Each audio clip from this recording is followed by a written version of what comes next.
voy a la mesa porque ya están compañeros y compañeras que forman parte de este espacio también libre como el viento. Déjeme saludar a la licenciada Laura Ceballos Alcázar, abogada por la UNAM, con especialidad en Derecho Electoral. ¿Cómo estás, licenciada? Te saludo con mucho gusto.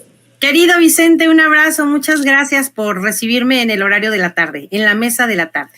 ¿Cómo estás? Te saludo con mucho gusto. Norman Pearl, columnista, analista y gran amigo también de Sin Censura. Te saludamos como siempre, mi querido Norman. Hola Vicente, qué gusto. Pues bueno, que un gusto doble de ver a mi amiga Laura Ceballos en esta mesa. Y bueno, seguramente va a ser una mesa de lujo, ¿no? Claro que sí. Saludo también a toda la...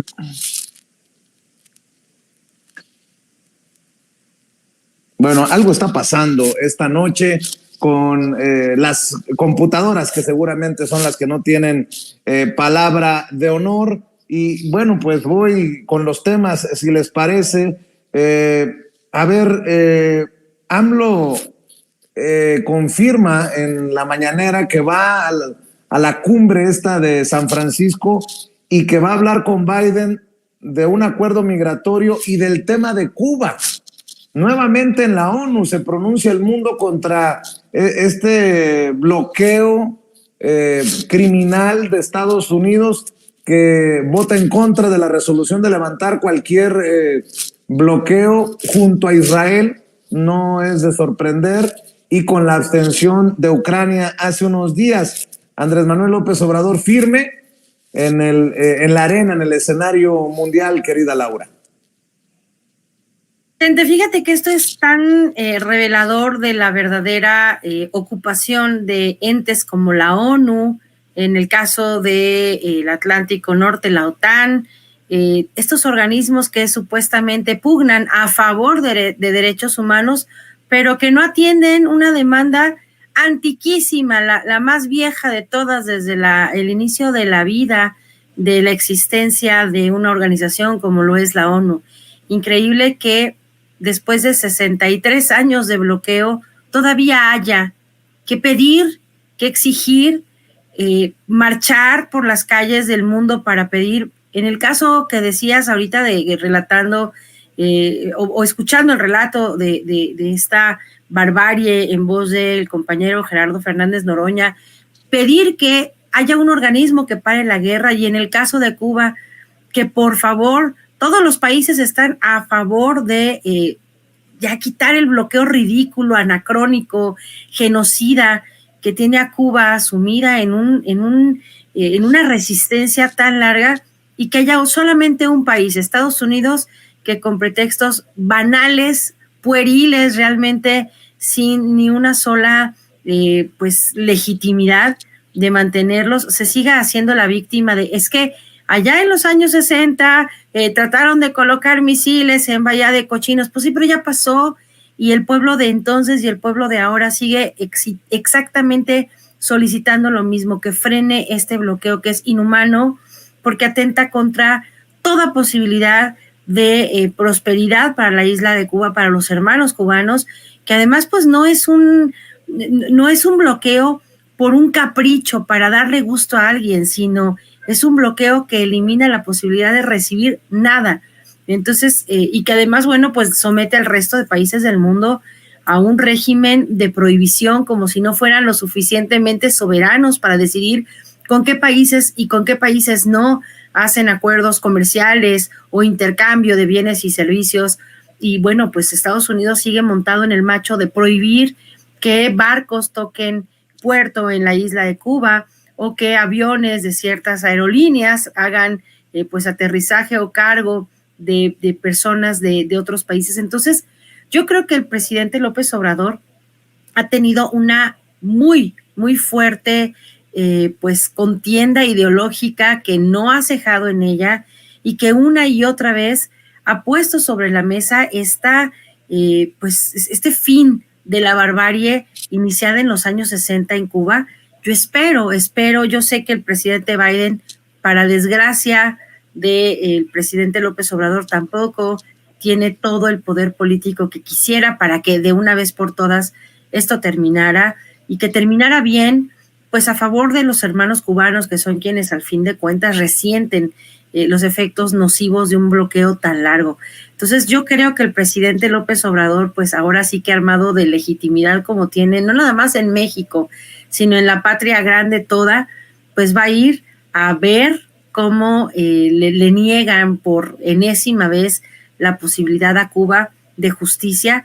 Pero pues yo creo que también es interesante escuchar, Vicente, Norman, este pretexto reiterado que tendrán para dar. ¿Cuál será la nueva razón por la que no permitirán este desbloqueo finalmente a la isla de Cuba y en sus operaciones comerciales? Entonces, creo que el presidente se presenta como un dignatario, digno, pero sobre todo como este bastión importantísimo de las izquierdas en América Latina, punta de lanza en pues el establecimiento y el reconocimiento de los derechos humanos de todos los habitantes de América y en este caso también de nuestros hermanos cubanos con especial énfasis. Así que pues creo que es tiempo de que el mundo se dé cuenta de que no puede haber solo un policía y las organizaciones mundiales haciéndole coba para seguir negando derechos humanos a la población civil.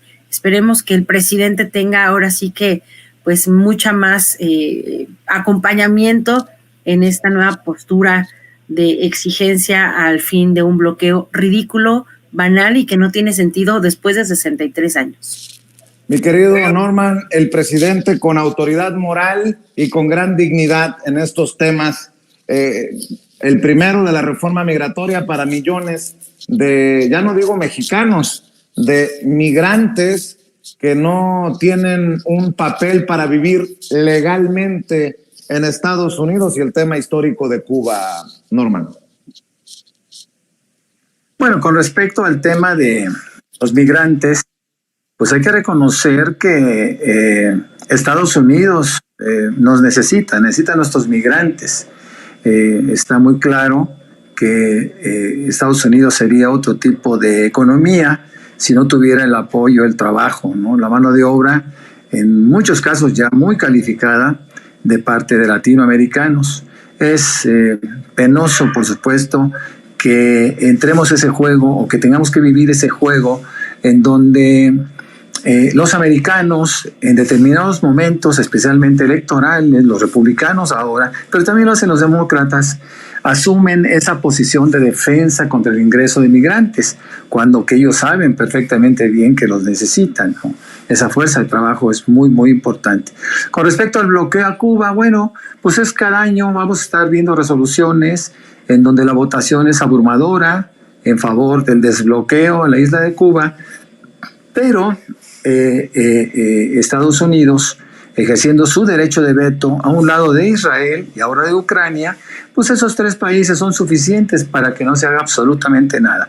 La ONU es inoperante, la OEA es inoperante, es decir, tenemos que aceptar que todos los organismos internacionales que tenían como propósito poder resolver de una manera civilizada sus diferencias, pues bueno, no las logran a través de la ONU. La ONU constantemente habla de esta masacre, de este genocidio que se está cometiendo contra el pueblo cubano, y sin embargo no tiene mayor repercusión, porque es simplemente una posición, es una reflexión, es todo lo que se hace, ¿no? No hay forma de obligar a los Estados Unidos que dejen de armar a ese Estado asesino de Israel y que se siga masacrando a un pueblo inerme. Lo dice muy bien Fernández Noroña en este extraordinario discurso, cuando hace énfasis en que es un ejército, el mejor de los mejores armados del mundo, y que está enfrentando a un país que no tiene ejército, ¿no? En donde es cierto, tiene un grupo terrorista que de alguna forma maneja esa franja, esa parte de la franja de Gaza, pero que no está en capacidad de defender a sus conciudadanos, ¿no? Yo creo que las pláticas o charlas, o como les quieras llamar, de paz, se imponen siempre, pero aquí el problema es muy simple. Es como cuando habla un poderoso y un débil, ¿no? Generalmente la resolución va a ser en favor del poderoso, que va a ser el que va a imponer las condiciones. Y esto sigue siendo así. Desde el momento en que Europa, que le podía dar cierto equilibrio, Rusia, China, en la misma ONU, puedan asumir otra posición, creo que las cosas van a cambiar. Ya basta, hay que hacer una recomposición de la ONU, de la OEA, hay que quitar esos derechos de veto, hay que quitar esos privilegios que su misma fortaleza económica les ha dado. Sabemos que Estados Unidos es el principal contribuyente de la ONU, de la OEA, y por lo tanto se asumen o se sienten como dueños. Así actúan como dueños. Es pavoroso lo que estamos viendo. Yo esta mañana o durante el día hice un tuit en donde me estoy sumando, por supuesto, a una solicitud al gobierno de México para que cuando menos mande llamar a su embajador y se haga sentir el peso de México, que si bien es cierto, ha decidido seguir el camino de la autodeterminación de los pueblos, también es cierto que tiene que evitar, como se hizo con Chile, cuando el asalto a aquel cuartel Moncada, Moncada iba a decir, aquel Palacio de la Moneda donde estaba el presidente constitucional de Chile y es asesinado. Bueno, pues en este caso estamos hablando de que se está presentando algo todavía peor, que justifica perfectamente bien la terminación de relaciones con Israel. Ya muchos pueblos del mundo lo están haciendo. Colombia nos ha puesto el ejemplo en América Latina y creo que pronto el gobierno de México tiene que mostrar una postura más firme, más seria y sobre todo una postura más humana con respecto a lo que está pasando en Palestina, ¿no? Es triste, muy triste lo que estamos viviendo, mi querido Vicente, Laura. Definitivamente, querido Norman.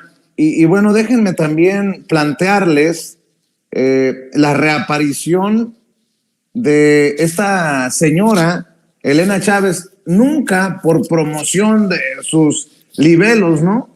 Pero sí es de llamar la atención que Ciro Gómez Leiva, a pesar de que ha sido desmentida y se ha demostrado que su libro El Rey del Cash fue una basura, por decirlo menos, ahora le abran las puertas para seguir con su anti-4T, su anti-López Obradorismo. No sé si les tocó ver y escuchar parte de esto, mi querida Laura, mi querido Norman, pero ahora saca un nuevo libro que se llama El Gran Corruptor y anda denunciando en la cueva de los malandros, ahí donde es vocero Ciro Gómez Leiva, una campaña de insultos y amenazas por parte, dice ella, de simpatizantes de la 4T.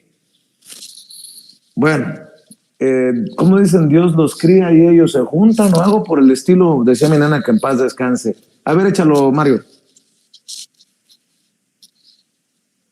Vino al programa Elena Chávez, para presentar un libro que no sé si estaba consciente del revuelo que iba a levantar, el libro El Rey del Cash, una crónica, parte de ella escrita a partir de su testimonio, de su vivencia, en la que hacía un señalamiento y daba un testimonio muy duro de cómo se había financiado a partir de Cash.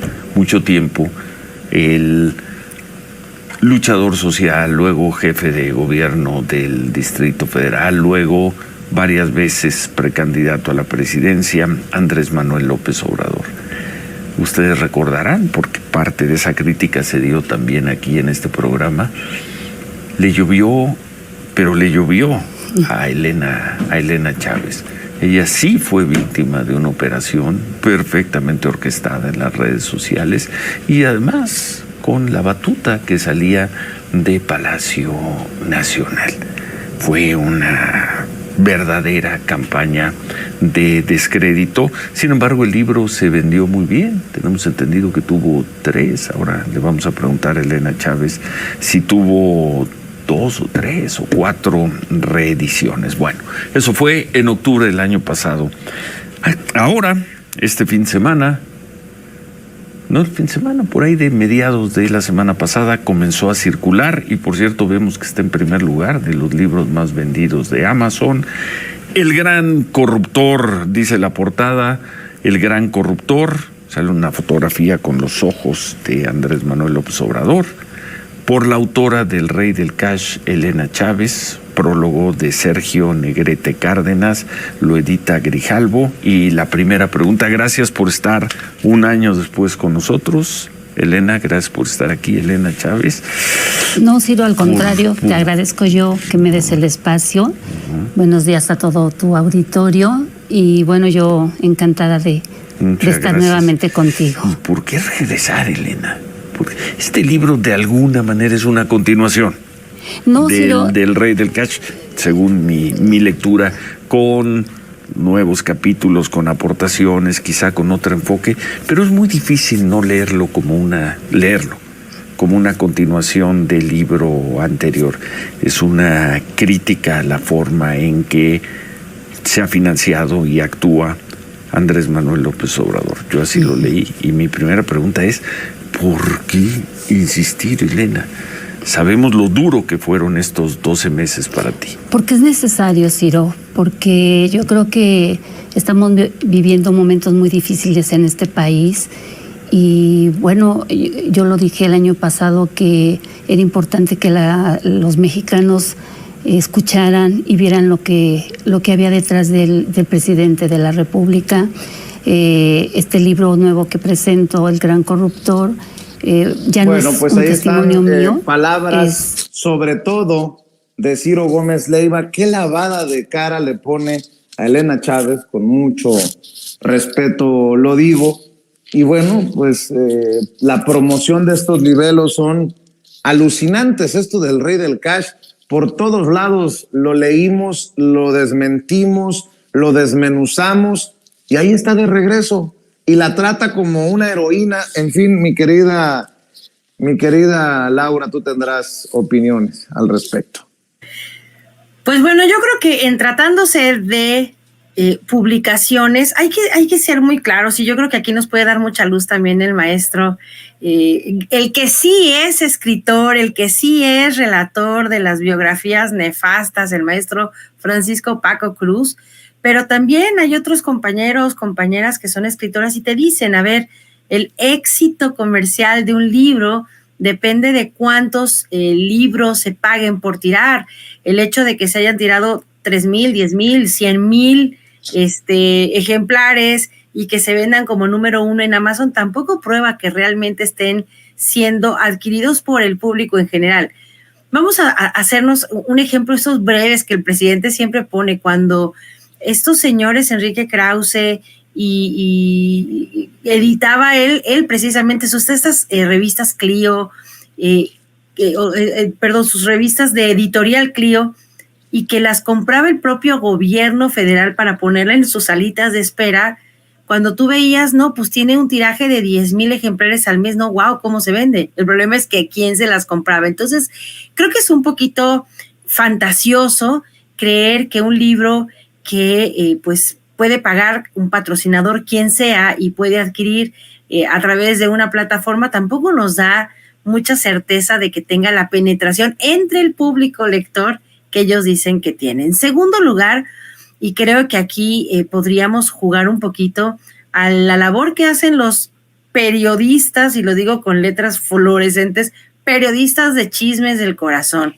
Esta señora, esta mujer, que de alguna manera nos da como primera presentación el haber sido la ex mujer del ex colaborador cercano de AMLO y que tiene secretos casi de debajo de las sábanas, y que por eso ya tiene toda la autoridad moral para criticar X o Y, y que ahora sale con este otro pasquín de pasta blanda para comprar en formato de libro, que es en realidad pues una serie de mentiras que quieren difundir porque no ha cesado esta guerra sucia que empezaron en 2004-05 con los primeros ataques en contra de Andrés Manuel vía el entonces presidente Fox, con las autoridades del Poder Judicial, del IFE de ese momento, de obviamente la intención de no dejarlo pasar en la política y de hacer creer que sí era un peligro para México.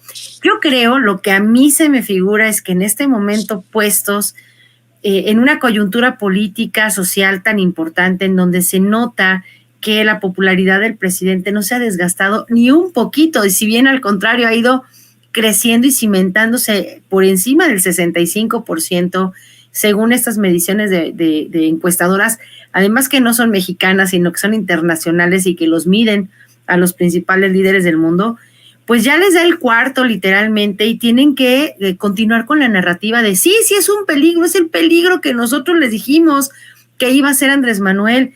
Pero bueno, pues si se ponen a hacer cuentas, ni nos quedamos pobres, ni nos endeudamos, ni tampoco se ha vendido, no sé, la dignidad de México, ni tampoco somos Venezuela del Norte, ni tampoco, o sea, todo lo que ellos juraban que iba a ocurrir cuando Andrés Manuel llegara, el dólar a 50 pesos y el litro de gasolina a 100, y que íbamos a arrebatarnos casi la comida en las calles y que nos iban a quitar nuestras casas y nuestros coches, no se les ha cumplido. Entonces, tienen esta misión de seguir aportando mentiras, ahora con formato de libro, pues para sentir que están cumpliendo con un deber pues que los rebasa incluso a ellos y a su narrativa de hace 17, 18 años. Entonces, esto es lo que estamos viendo por el momento que estamos viviendo. Yo creo que no hay momento más oportuno que en donde empieza además a sentirse ya la transmisión del poder. Quieren empantanar la imagen del presidente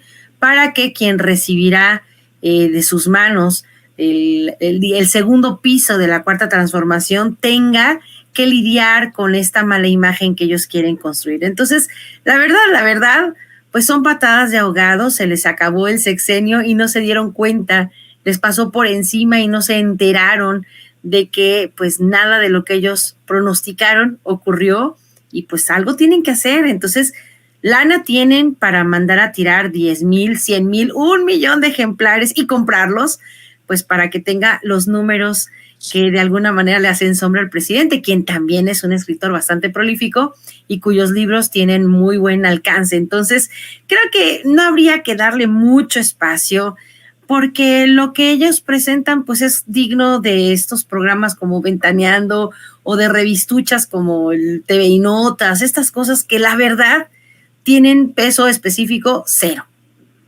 Pues lo único que digo es que comentaristas, comunicadores, periodistas como Ciro Gómez Leiva son usados, también ellos se prestan para esto, para darle un cierto reconocimiento y credibilidad a estos libelos como los que presenta precisamente Elena Chávez. Mi querido Norman Pearl, sobre ese tema y además sobre tu columna de esta semana, la oposición aprovecha las encuestas abiertas de Morena para buscar elegir a el rival más débil. Bueno, vaya tema que pones sobre la mesa a días de que se defina, por ejemplo, en la Ciudad de México y en otros 8 estados, al coordinador o a la coordinadora de la defensa de la Cuarta Transformación, querido Norman.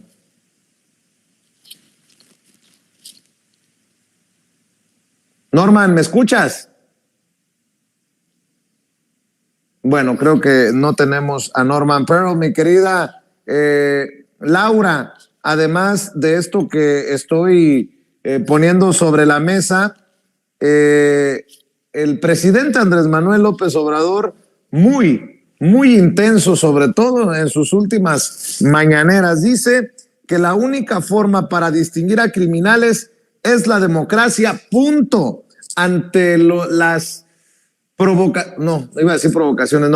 planteamientos de Dalila Escobar, la corresponsal de Proceso, y es que se empieza nuevamente a mover esta narrativa de que el crimen organizado y que el narcotráfico meterá las manos en el proceso electoral del 2024. Por cierto, un tema que abordo más adelante en la conversación nocturna y sin censura con el periodista Ricardo Ravelo, con quien tuvimos un agarrón hace un rato porque sigue señalando, entre otras cosas, por ejemplo, que el presidente Andrés Manuel López Obrador tiene vínculos con el crimen organizado. Mi querida Laura.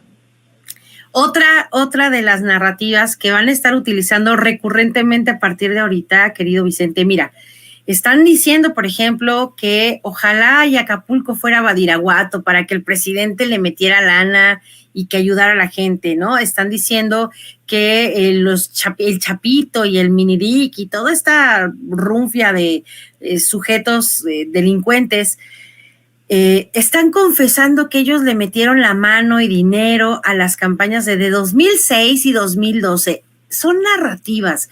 Creo que eso también es importante que nosotros lo analicemos desde nuestra posición de audiencias.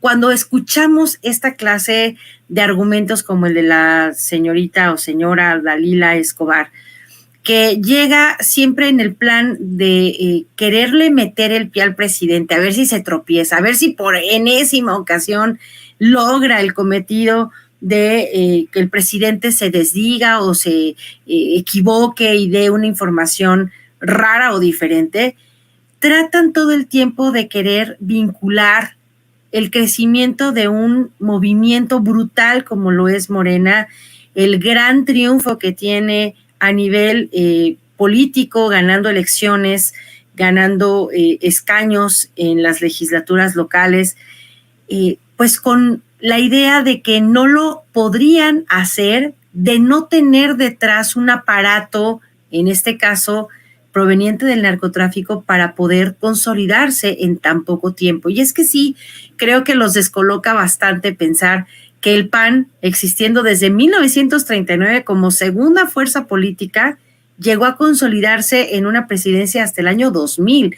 O sea, tardó 70 años en poder colocar a un presidente, por ciento, bastante chafa, y luego a un usurpador, genocida y beodo, y se les acabó el encanto, se les bajó la espuma. Y entonces, claro que del lado del PAN no pueden pensar que este movimiento tenga una penetración tan importante entre la población. Y del lado del PRI, pues qué decirlo, que le fue regalada la ciudadanía como parte de las consecuencias de una revolución social tan importante como la de 1917 en México, y que tenían todavía este ardor revolucionario cuando se crean, bueno, los antecedentes del ahora Partido Revolucionario Institucional, y que nunca les fue difícil ganar elecciones, pues si eran el único partido que existía en la vida real, porque el PAN sabemos que se creó, pero nada más como una comparsa, nunca tuvo esta intención de convertirse realmente en una segunda fuerza, en una fuerza opositora,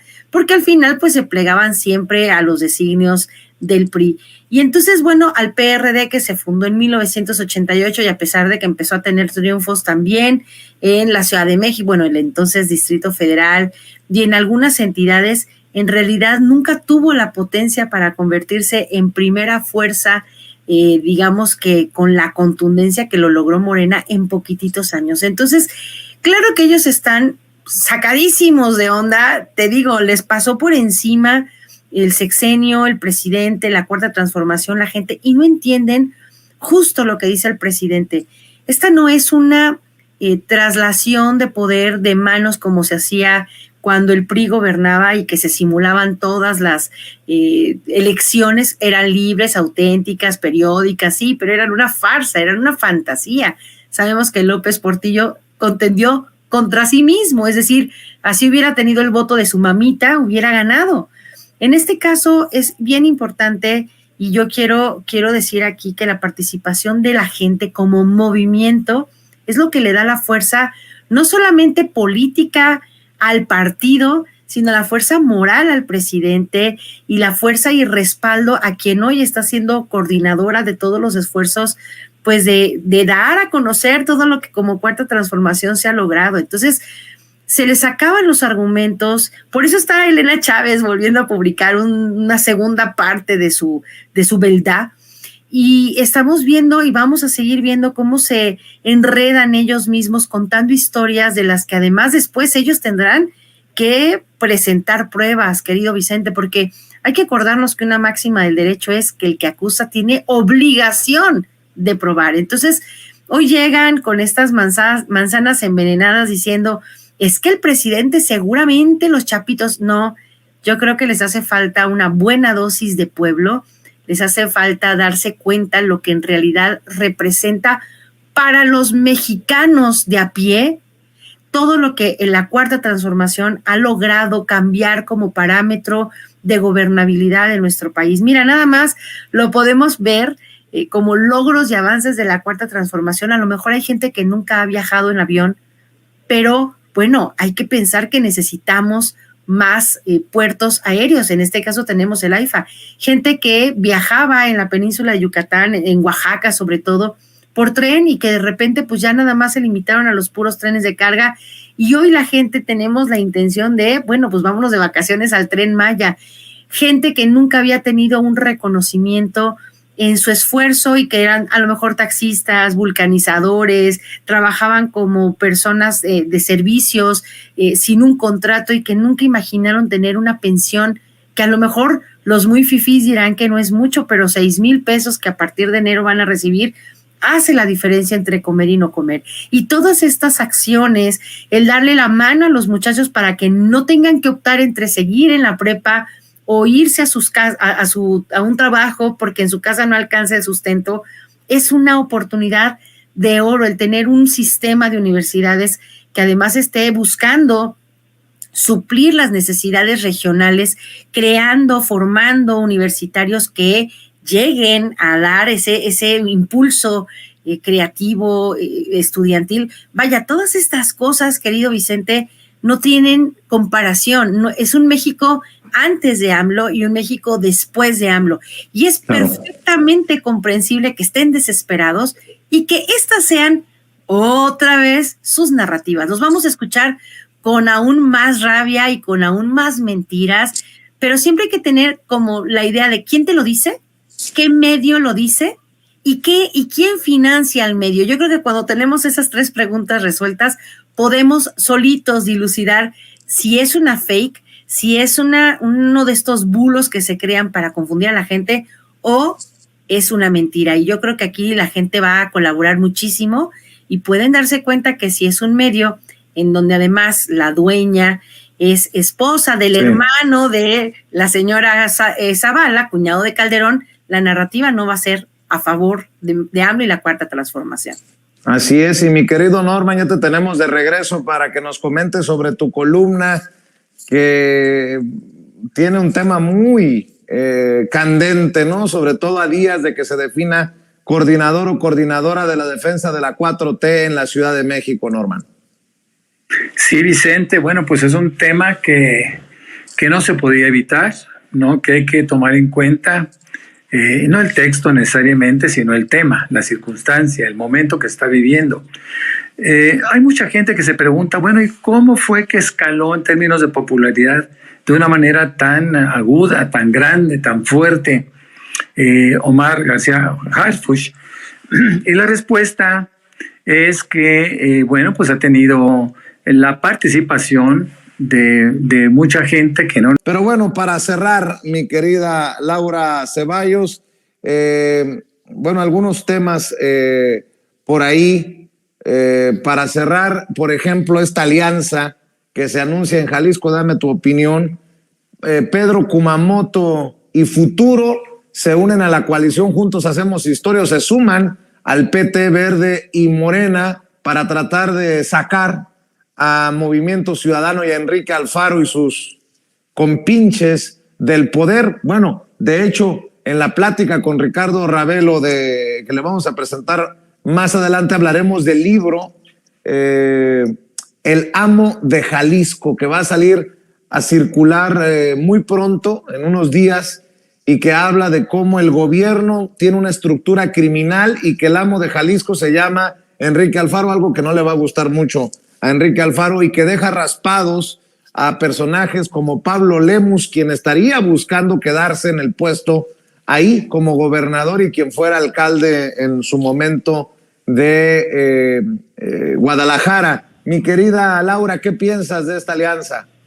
Híjole, el presidente a veces como que estas cosas no nos gustan, pero el presidente siempre nos dice que política es, entre otras cosas, optar entre inconvenientes. Y este libro sí hay que leerlo porque Ricardo Ravelo podrá tener algunas diferencias de opinión sobre algunos temas, pero de que le sabe a este tema yo creo que no tenemos ninguna duda. Y esto creo que es bien importante darnos cuenta cómo es que se instituyó como un modus en diferentes gobiernos. Lo vimos al gobierno saliente de Tamaulipas, cómo es que en predios del exgobernador han encontrado fosas clandestinas, por ejemplo, cómo es que de repente pues sus nexos espurios, por así llamarlos, porque no tenemos todavía la confirmación de que es un declarado delincuente, solamente lo presumimos, pues ha dejado en una profunda y gravísima crisis de inseguridad al estado de Tamaulipas. Lo mismo, pues, en el caso de un estado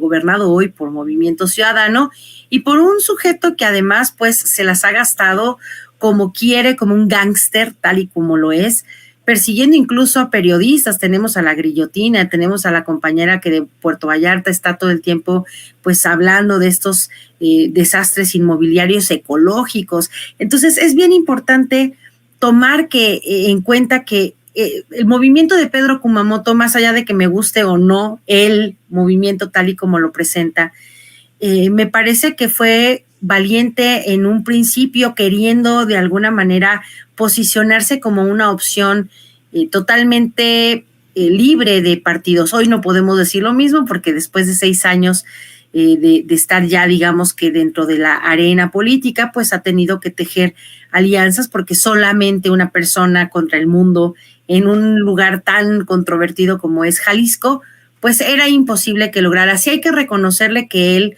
como activista, como una persona preocupada de su entorno, pues ha tenido grandes avances. Obviamente ha tenido también encontronazos y feos momentos con lo que hoy se conoce como el frente, ¿no? Pero en este momento me parece que Jalisco necesita de mucha fuerza. En este caso tenemos la ya consabida coalición Juntos Hacemos Historia, Morena, PT Verde, y yo creo que es importante. A lo mejor hay muchos a los que no les gusta, pero hay que tener en cuenta lo siguiente: para sacar ratas de ese tamaño, pues necesitamos pesticidas grandes, y en este caso, pues creo que es una buena intención, pues quitarle el gobierno, no al que lo tiene de manera legal, que es Enrique Alfaro, sino a los que de facto lo controlan, al estado de Jalisco, que son los grupos delincuenciales, y solamente llegando con una gran legitimidad,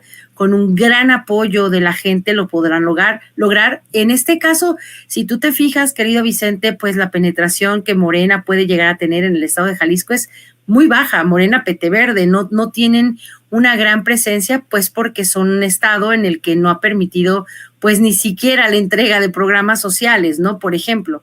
Entonces, es evidente que Pedro Kumamoto viene a sumar y viene a aportar con todo lo que durante estos años él ha ido pues trabajando, y yo creo hay que tener siempre un poquito de esperanza y la puerta abierta a la idea de que la gente no necesariamente es mala y no necesariamente tiene ideas perversas. Yo confío que Pedro Kumamoto sume y que en este caso pues ya una alianza fuerte de activismo real en Jalisco más la coalición Juntos Hacemos Historia logren mucho para poder verdaderamente arrasar con este poder fáctico que gobierna Jalisco y que lo tiene sumido en una violencia increíblemente dolorosa para los hermanos de Jalisco.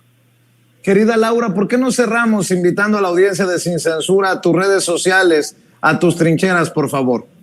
Claro que sí, Vicente, y si me permites nada más brevemente, amigos, caí en un hackeo de WhatsApp. Por favor, a toda la gente que tiene por ahí mi número y que reciben llamadas telefónicas, no soy yo pidiendo dinero. Yo creo que ahora la tendencia vamos a tener que hacer, si no te hablo, no soy yo. Me hackearon el teléfono de una manera muy tonta porque alguien se registró con el nombre de Comunicadores Senadora Citlali Hernández y me hackearon gacho y se robaron el control de mi WhatsApp. y lo estoy litigando desde el lunes a las 8 de la noche y es el momento en que ni WhatsApp, ni la Fiscalía del Estado de Morelos, ni la Policía Cibernética han hecho nada para frenar, para suspender mi cuenta y evitar que sigan extorsionando a la gente. Así que si por favor pueden dejar de usar WhatsApp y migrar todos a Telegram, va a estar mucho mejor. Pero bueno, mis redes sociales son en el Twitter, ex Twitter, @CeballosLaura. En el Facebook soy Laura Ceballos y la página es Laura Ceballos-Foro Virtual. Y estoy también en Threads como Laura Ceballos A y en Telegram igual como Laura Ceballos A. Este mes he estado desaparecida porque estamos dando cursos intensivos para aspirantes para puestos de elección popular aquí en el Instituto Nacional de Formación Política con sede en Morelos, pero ya nos vamos a poner las pilas y vamos a retomar en estos días. Pero bueno, por lo pronto aquí me encuentran, querido Vicente, y por supuesto en Sin Censura, haciendo también aquí participaciones contigo, que te quiero un montón y te abrazo y gracias por siempre darme la oportunidad de acompañarte en estas mesas de análisis, querido Vicente. Gracias, mi querida Laura, la licenciada Laura Ceballos Alcázar, hablando con nosotros Sin Censura. Y pregunto al equipo de producción, ¿regresó o no regresó nuestro querido Norman Pearl por ahí? Háblame, Norman, si andas por ahí. Bueno, no vemos que haya regresado. Algo pasa hoy en la comunicación de un medio de comunicación como Sin Censura. Permítame hacer mis berrinches cuando le quedamos a deber a usted que nos ve y nos escucha.